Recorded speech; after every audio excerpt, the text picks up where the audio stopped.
এটা হচ্ছে আহসান মঞ্জিল। আহসান মঞ্জিল এমন একটি স্থাপনা যার সাথে বাংলাদেশের ইতিহাসের বেশ কিছু অধ্যায় জড়িত। 19-20 শতাব্দীতে শেষ শতক থেকে পাকিস্তান আমলের প্রারম্ভকাল পর্যন্ত প্রায় 100 বছর ধরে ভারতবর্ষের পূর্বাঞ্চলে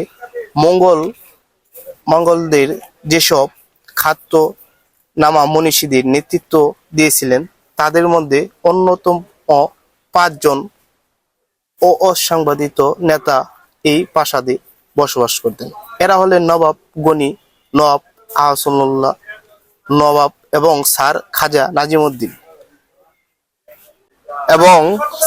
খাজা নাজিমুদ্দিন ঢাকা নবাবদের পূর্বপুরুষ এবং এই প্রাসাদের প্রতিষ্ঠাতা। খাজা আলিমুল্লাহ সাহেব ব্রিটিশ পুরুষদের সাথে খুবই